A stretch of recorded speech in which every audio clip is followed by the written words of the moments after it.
Polarization feels like either being too scared to say anything or being angry all the time. For me, polarization is a decrease in trust and respect for the other. Why would I want to walk with someone who is on the opposite side of the political spectrum from me?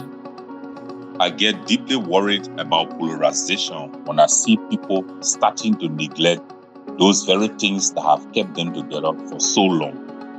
What's it going to take to bring us together when it feels like so much is pulling us apart?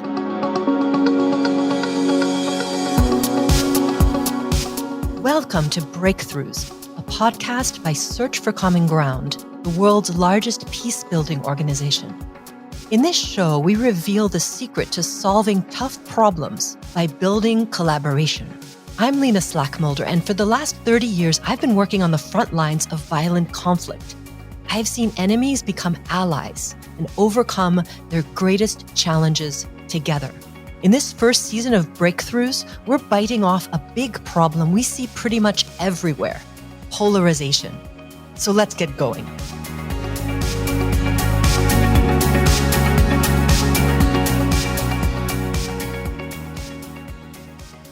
To know if we're on track, we really want to be able to measure if we're in a context where we have this healthy diversity I was talking about, or if we're starting to see some of the signs of dangerous polarization. That's Anaïs Caput, a specialist in program design and learning at Search for Common Ground. Originally from France and now based in the United States, Anaïs has spent the last decade supporting peacebuilders to learn and adapt their programs to most effectively reduce polarization and prevent violence. Anaïs, when we talk about polarization, sometimes it sounds like we're just recognizing the fact that we're different and diverse. Is it that simple? Actually, polarization is quite different from diversity. When we think of, societies where we have diverse individuals, groups, they can definitely coexist peacefully. And so you can have this healthy, diverse groups of people interacting, sharing ideas, opinions, really respecting each other and wanting to learn from each other. But then we can also see cases where people have a lot in common and they also can become then polarized. So for me, really the difference is that when people become polarized, it becomes more than just diverse. It really becomes totally opposite.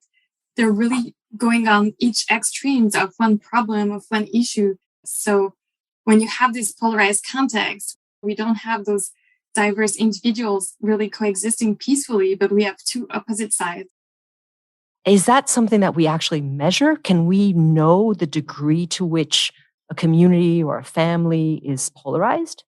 Yes, it is. It is not something easy, but we know at Search how important it is to understand this dynamic of polarization. We see it as really one of the key pillars that's enabling us to build safe, healthy, and just societies. And so to know if we're on track, we really want to be able to measure if we're in a context where we have this healthy diversity I was talking about, or if we're starting to see some of the signs of dangerous polarization. And so we have different ways to measure this. One of them is really to go at this question of trust. We know that when you have a situation where people trust each other, we can have this diversity coexist peacefully. But when trust actually decreases between groups, that's a sign for us that we're seeing this trend of polarization. So we are measuring, for instance, if people trust the same media, are they listening to the same people with the same kind of approach and saying, okay, I trust this media, I trust this person, or do we see a context where people are getting their information or following the leadership of completely different kind of people? Another way is how people are interacting. When we don't have polarization, people are interacting, but also they're trusting each other through this interaction. But on the other end, when we see a decrease in this feeling of safety in these interactions, that's when we're measuring a high degree of polarization. As peace builders, why are we measuring this? It's really important for us because we know that societies where you have high degrees of collective polarization are societies where we have a high risk of conflict. So different kind of predictors, different organizations or groups who are doing a lot of monitoring of conflict, they have seen time and time again when we have high level of polarization, there is a high risk that it's going to become violent context. And that often happens when we're seeing that polarization escalates to the point that people dehumanize the other. When those two extremes we're talking about see each other really as enemy. And then in this context, we have seen that people will have a tendency to see violence as something acceptable. And so as peace builders, it is important for us to understand those trends, measure them, and then be able to really act upon seeing those warning signs. You're listening to Breakthroughs, a podcast about using collaboration to solve some of our toughest problems.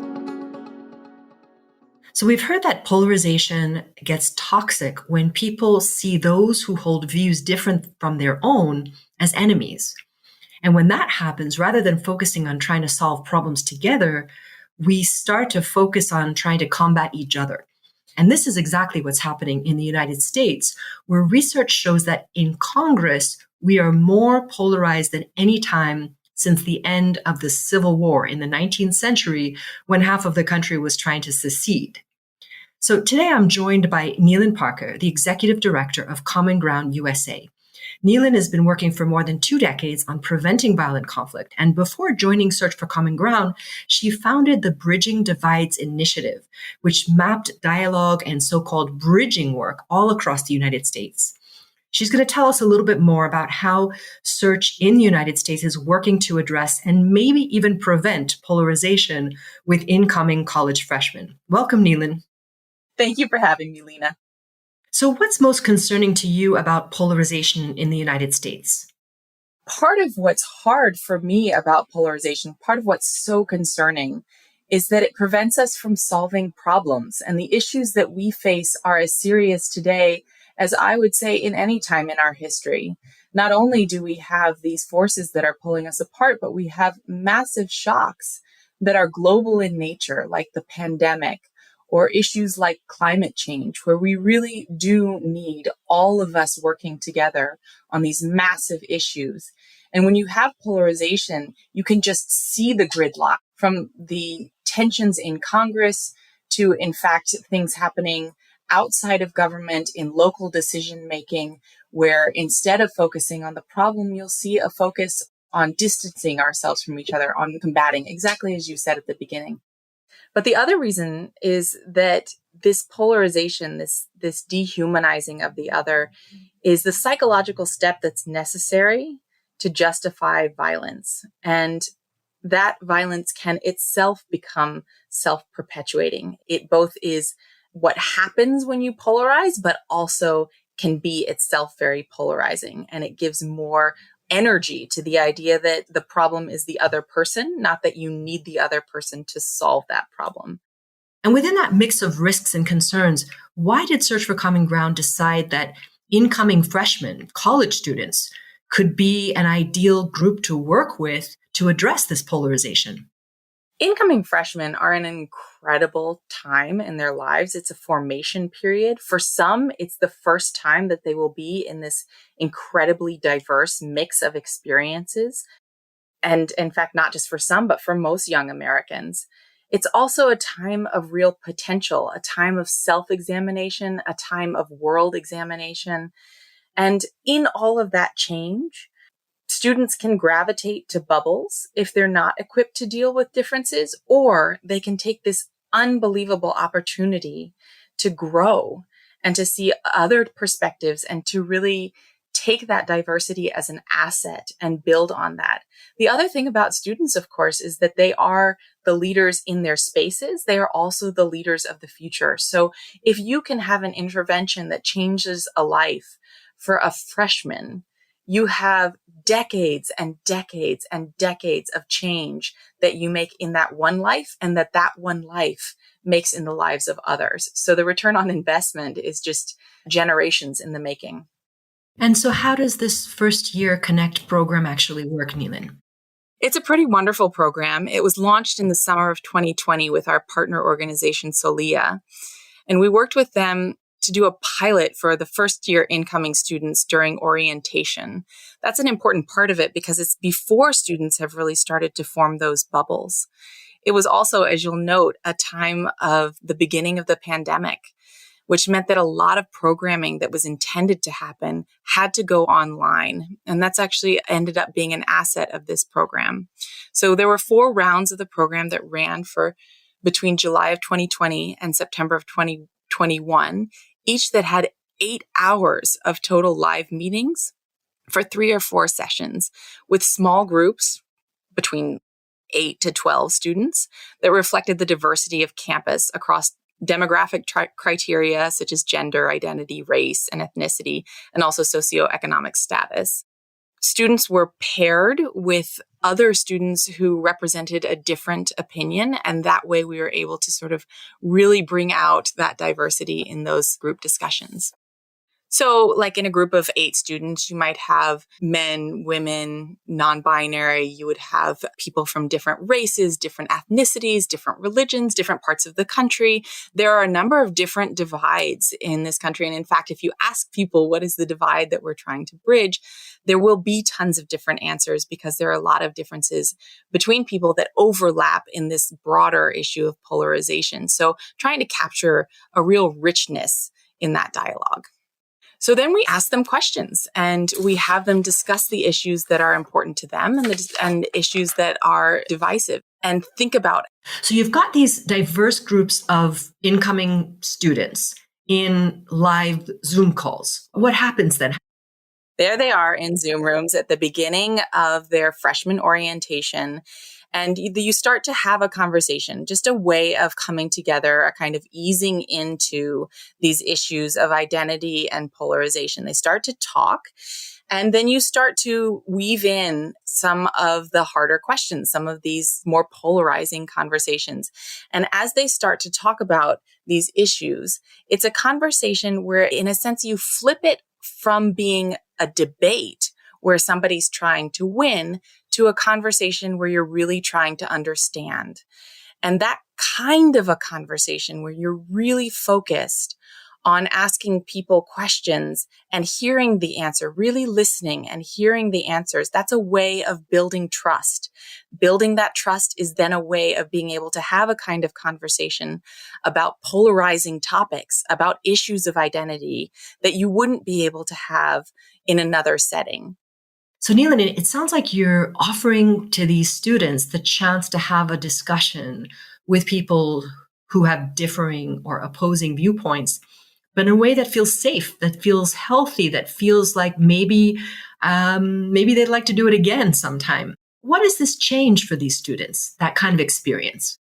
Well, first, it offers critical skills, and the overwhelming majority of participants said that they felt like they improved their ability to listen actively.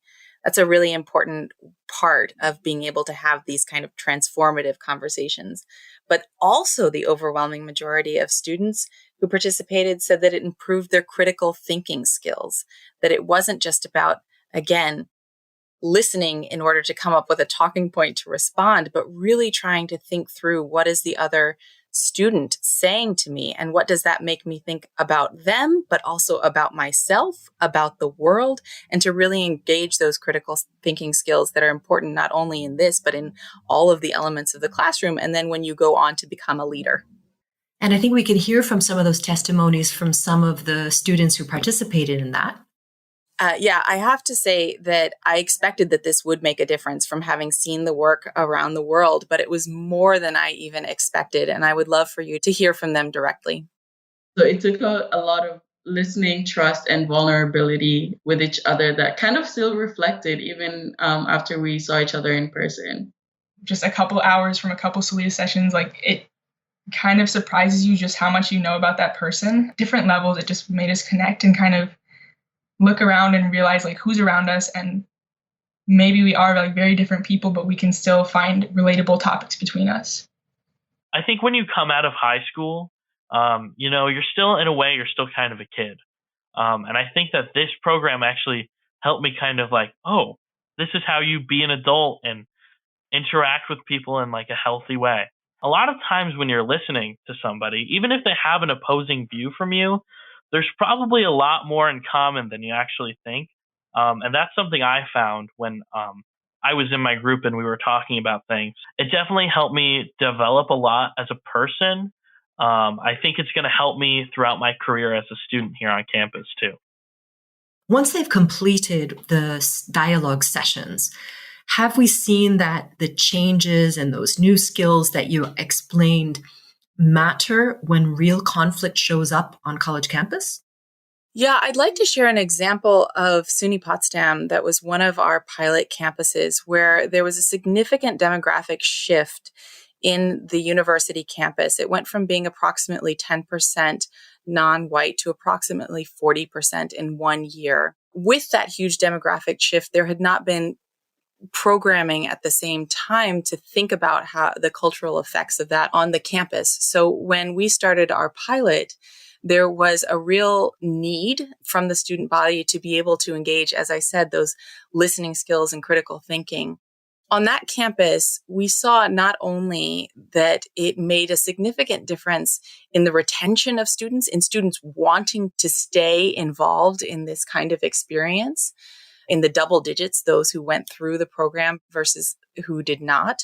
But in addition to that, these skills ended up being necessary and employed when there were really polarizing events. So, for example, on January 6th, when there were violent protesters who attacked the U.S. Capitol building, that was a moment that was hard for students around the country, people around the country, to grapple with.